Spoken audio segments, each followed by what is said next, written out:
દક્ષિણ ભારતમાં આગામી 48 કલાકમાં ભારેથી અતિ ભારે વરસાદ થાય તેવી શક્યતા છે। તમિલનાડુથી લઈને કર્ણાટક અને કેરળ સુધી વરસાદ જોવા મળી શકે છે। જો કે સવાલ એ છે કે આપણા ગુજરાતને લઈને શું છે આગાહી। હવામાન વિભાગનું માનવું છે કે દક્ષિણ ગુજરાત અને સૌરાષ્ટ્રમાં વાદળ આવી શકે છે। જો કે પ્રશ્ન એ છે કે માવઠાની પણ શક્યતા કેટલી।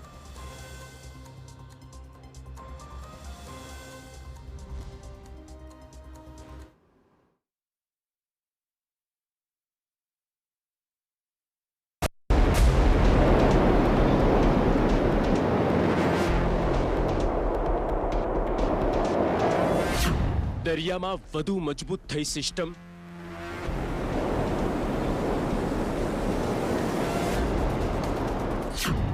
સિસ્ટમ બની ગઈ ડીપ ડિપ્રેશન।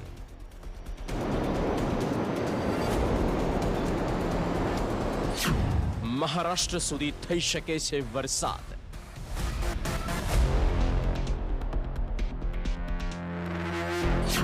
ગુજરાત પર થશે કેવી અસર?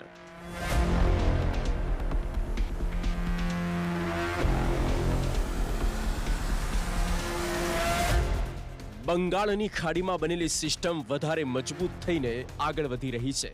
હવે એવી શક્યતાઓ છે કે આ વરસાદી સિસ્ટમને કારણે મહારાષ્ટ્ર સુધી વરસાદ થઈ શકે।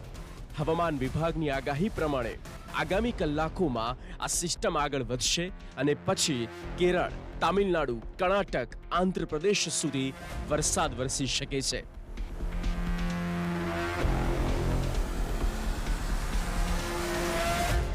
હવામાન વિભાગનું માનવું છે કે બંગાળની ખાડીમાં આ સિસ્ટમ ટૂંક સમયમાં વધુ તીવ્ર બની શકે। આગાહી મુજબ તે ઉત્તર પશ્ચિમ તરફ આગળ વધશે અને 9 જાન્યુઆરી મોડી રાત સુધીમાં પટવિલ અને ત્રિંકોમાલી વચ્ચે શ્રીલંકાના દરિયાકાંઠેથી પસાર થશે, જેના કારણે 9 અને 10મી જાન્યુઆરીના રોજ તમિલનાડુમાં અલગ અલગ સ્થળોએ વાવાઝોડા અને વીજળી સાથે ભારેથી અતિ ભારે વરસાદ થવાની સંભાવના છે। વધુમાં શનિવારે કેરળમાં ભારે વરસાદી ચેતવણી આપવામાં આવી છે।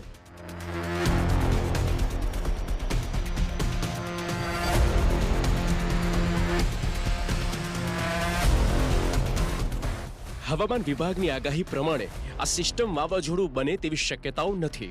જો કે આગામી 24 કલાકમાં 55 કિલોમીટરની રફતારથી પવન ફૂંકાઈ શકે। એટલું જ નહીં, તામિલનાડુથી લઈને આંધ્રપ્રદેશ, કેરળ, કર્ણાટક અને મહારાષ્ટ્ર સુધી વરસાદની શક્યતાઓ છે। ગુજરાત પર કેવી થશે અસર? શું ગુજરાતમાં થઈ શકે છે માવઠું? દક્ષિણ ગુજરાત, સૌરાષ્ટ્રમાં કેવી થશે અસર? હવામાન વિભાગની આગાહી પ્રમાણે હાલ ગુજરાતમાં વરસાદની કોઈ શક્યતાઓ નથી।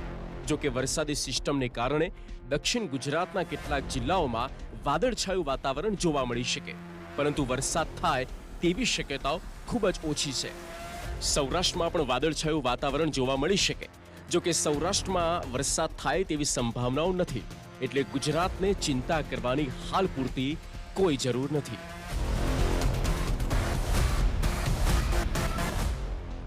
જો કે દક્ષિણ ભારતના રાજ્યોમાં ભારેથી અતિ ભારે વરસાદ જોવા મળી શકે છે અને આગામી 24 કલાકમાં જ ભારેથી અતિ ભારે વરસાદની શરૂઆત પણ થઈ જશે।